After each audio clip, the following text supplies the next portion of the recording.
In this video, I'd like to show how to graph by hand.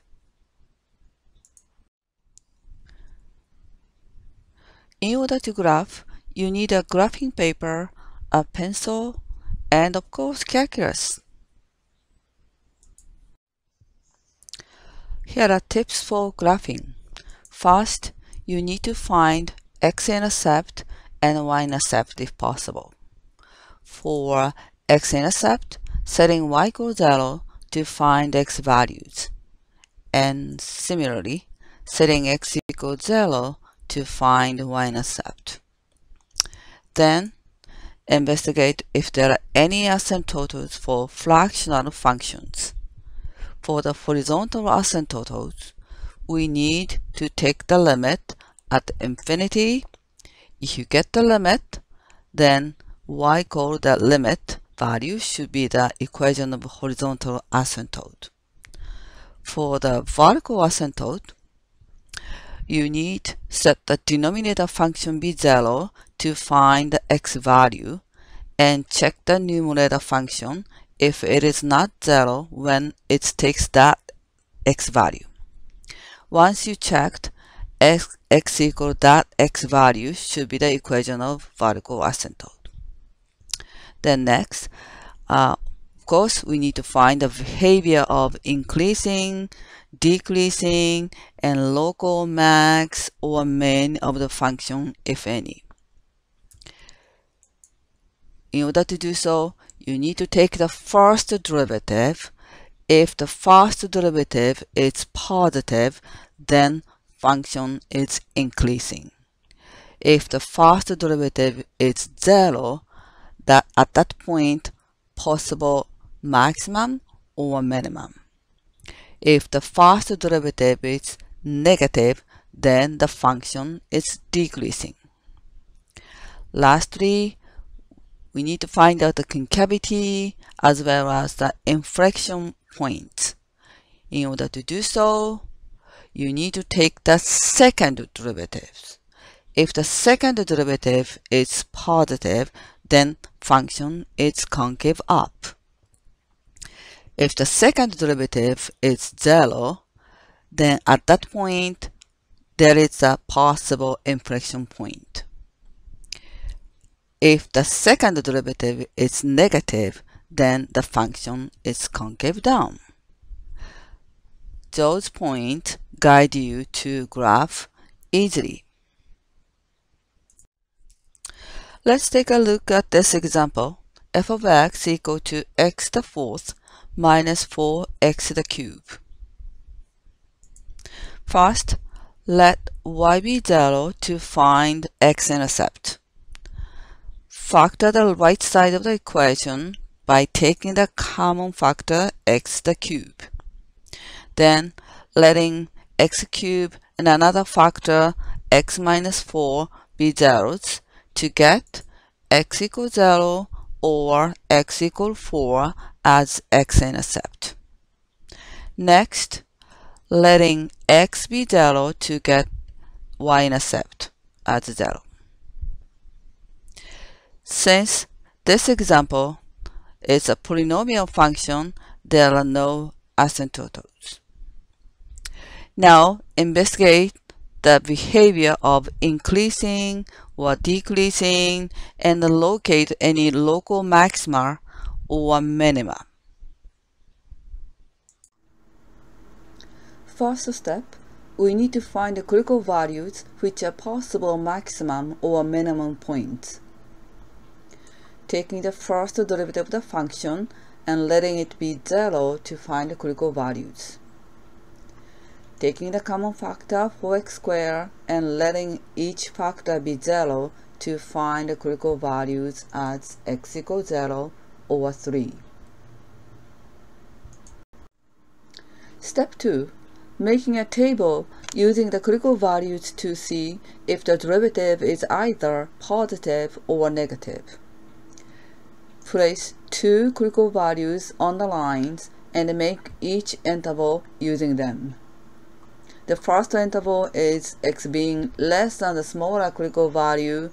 The second interval is between the two critical values, and the last one is greater than the larger critical value. Once we set up the intervals, choose arbitrary test value for each interval to see the sign of the derivative. I chose -1, 1, and 4 as the test values for each interval respectively. Then we need to substitute those test values into the derivative. You could use the derivative directly, however, it is easier to use each factor of the derivative for x squared and x minus 3. To find the sign of the derivative, we just multiply the sign of each factor. For the first interval, substituting -1 into 4x squared to get positive, and -1 into x minus 3 to get negative. Multiplying positive by negative to get the negative for the first derivative. Continue do the same way for the next interval, as I chose 1 as the test value, substituting 1 into 4x squared and x minus 3 factors to get positive and negative respectively, multiplying those signs to get negative for the derivative. For the last interval, substituting the test value for into 4x squared and x minus 3 factors to get both positive, which gives the first derivative. Now let's find out the behavior of increasing or decreasing. For the first and the second intervals, the signs of the first derivatives are negative, so the function is decreasing on those intervals. However, for the last interval, the sign of the first derivative is positive, the function is increasing. Since the turning point from decreasing to increasing should be the local minimum of the function, there is a minimum at x equals 3. Finally, we need to find the minimum point using the original function, not the derivative function. Substituting x equals 3 into the original function to get the local minimum point as 3 minus 27.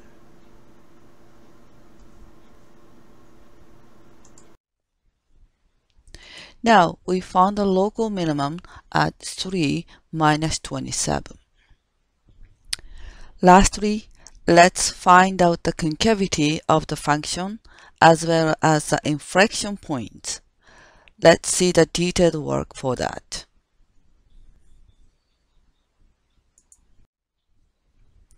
The key for finding the inflection point is that we need to use the second derivative of the function. First step, we need to find a possible inflection point, taking the second derivative of the function and letting it be 0 to find the values. Taking the common factor 12x and let each factor be 0 to find the possible inflection values as 0 or 2. Step 2. Making a table using the possible inflection values to see if the second derivative is either positive or negative. Place two possible values on the lines and make each interval using them. The first interval is x being less than the smaller value, second interval is x being between the two values, and the last one is x being greater than the larger value. Once we set up the intervals, choose arbitrary test value for each interval to see the sign of the second derivative. I chose -1, 1, and 3 for each interval respectively. Then we need to substitute those test values into the second derivative. You could use the second derivative directly. However, Again, it is easier to use each factor of the second derivative, 12x and x minus 2. To find the sign of a second derivative, we just multiply the sign of each factor. For the first interval, substituting minus 1 into 12x to get negative. Again, minus 1 into x minus 2 factor to get negative again. Multiplying negative by negative to get positive for the second derivative. Continue, do the same way for the next interval. 1 into 12x to get positive, 1 into x minus 2 to get the negative, and therefore the sign of the second derivative is negative. For the last interval, 3 into 12x and 3 into x minus 2 to get both positive, and therefore the sign of the second derivative is positive as well. Now, let's find out the concavity. Since the second derivative is positive for the first interval, the concavity, this is concave up. For the second interval between 0 and 2, it's negative, so therefore this is concave down, and the last one is positive again, concave up.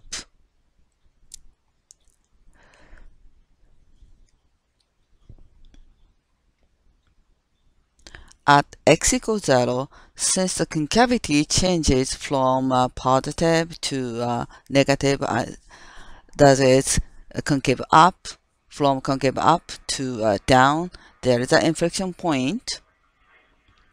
At x equals 2, same way, from down to up, there is another inflection point at x equals 2.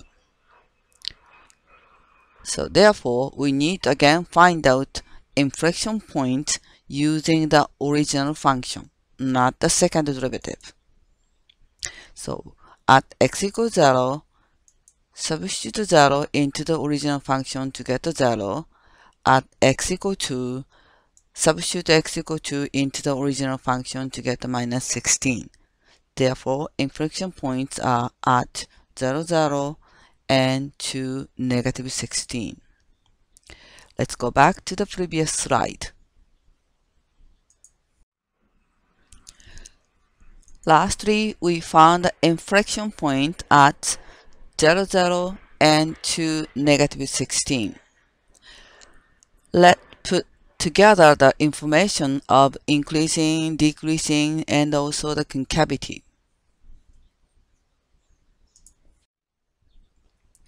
The table 1 shows the behavior of increasing and the decreasing of the function, and the second table shows the concavity.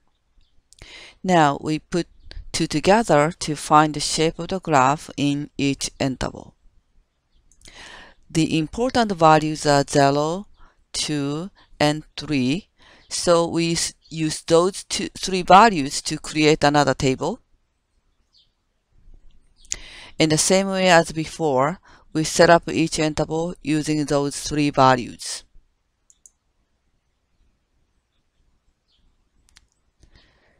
So for the first interval, the table 1 shows decreasing, table 2 shows concave up. So the shape must be like this. For the second interval, the function is still decreasing from the first table and concave down from the second table. So therefore, the shape must be like this. For the third interval, the function is still decreasing from the first table, but concave up from the second table. The shape must be like this. For the last interval, function is now increasing and concave up. Therefore, the shape must be like this. Now let's graph of the function based on our investigations. We found x-intercept, local minimum, and 2 inflection points. In addition, we found the shape of the graph in each interval. So let's graph the function. First, we need to set up the scales of x and the y-axis based on the important values we found. For x-axis, it looks like 5 will be enough. As for y-axis, it will be fine as long as we can plot -27. We do not have to set up the same scale for x and y-axis.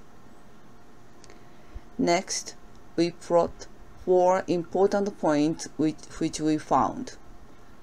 0, 0, 4, 0 as x-intercept. Since 3 minus 27 is a local minimum, you could draw a dashed guideline as shown. The last point is the inflection point 2 minus 16. We already have 0, 0 as another inflection point. Now that we have all 4 important points, all we have to do is drawing the shape for each interval based on the table we created. For the first interval,